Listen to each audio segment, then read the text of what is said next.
How would I describe my style? Very monochrome. Aging rocker? Probably like a agender leaning femme. It comes from just not feeling like I did never fit in the first place.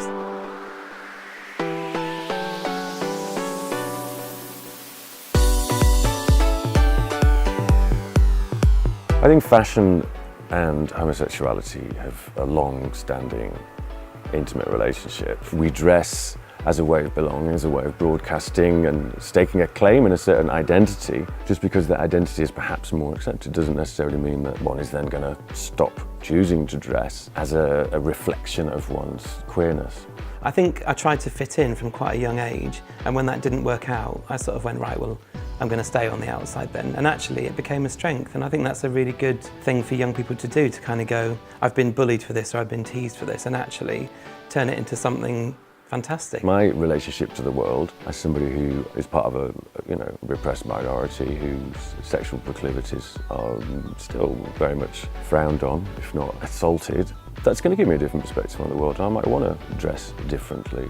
Dress is always going to be political. Is it battle dress today when you step out of the house? Your expression, and whether that's your gender expression or just your kind of clothing expression, it tells the world and people a bit about what your personality is. I think a lot of people assume that if you identify as gay or queer that you automatically have an understanding of what that means and what the community is and all the different identities that you could have, and that it doesn't even have to necessarily impact your identity, it's just part of your sexuality. For some people, there's a huge comfort that comes by expressing a certain way and being part of that community and showing the world I am part of this set of people. So this is a teddy boy style draper jacket when I'm feeling like I want to really smarten up. It is something that can make you feel better because you know you look good. Something like this, going to a nightclub when you want to perhaps stand out a bit.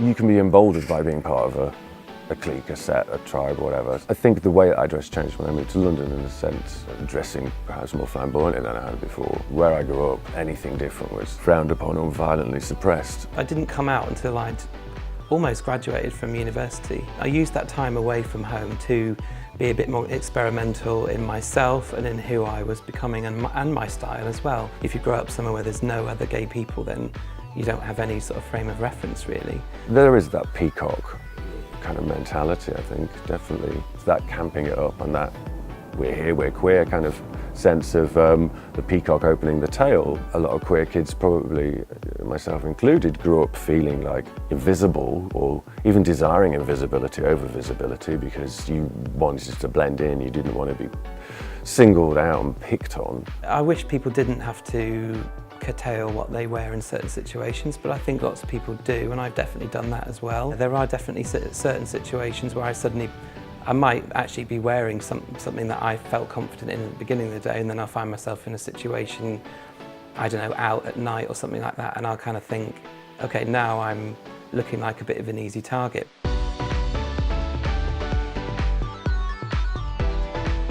When I was 14 or something, I started playing around with how I was dressing and my hair and wearing makeup and stuff, so it was sort of like, came at the same time as sort of like realising who I was.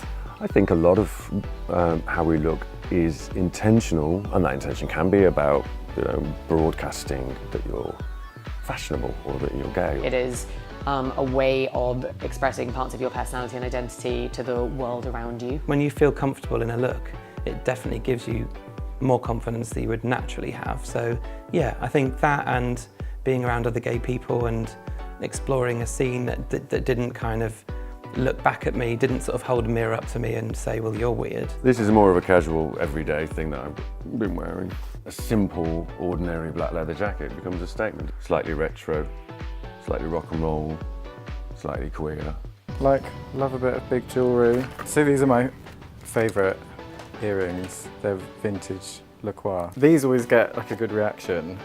I haven't worn them for ages. I think people dressing in a certain way within the community, I think it comes more from probably seeing a representation or a kind of external expression that you find attractive. I think it's less about signalling to other people, I'm here, I'm queer, detect me. I think there is a stereotype of what dressing gay means when it's a man with some kind of feminine detail, or, you know, but also people say that if you just look like you've spent too long on your look. It's interesting to use the kind of analogy of volume, because it's like wearing something loud. You know, people say, you know, somebody's wearing something loud. This is quite a good one. This isn't actually mine, but I wear it sometimes, and that's really fun.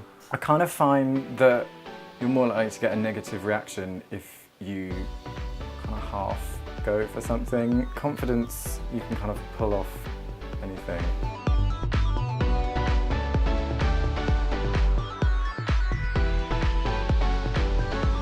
Think about the specifically kind of gay male leather look. It's broadcasting a sense of how one identifies. I completely link my identity to my style and my work. We're kind of accepting a lot more. So if someone wants to look like a clone and wear leather and have a big, you know, handlebar moustache and you know, the jack boots and all that kind of stuff, or they want to be in like pink PVC hot pants, or, you know, or if girls want to dress in like blokey shoes and big jeans, it's all fine. I think that there are like cues of fashion that you get more used to seeing and almost like admire more. We're moving away from a sense where gay identity used to be quite pigeonholed, and you're this tribe and you're that tribe. I think a lot of people almost like kind of relish in what their identity is within the community. I don't think fashion should always be taken seriously. It should be fun, and it's about having fun. We want to be accepted, we don't want to be the same. I think there can be something gloriously unapologetic about how people dress.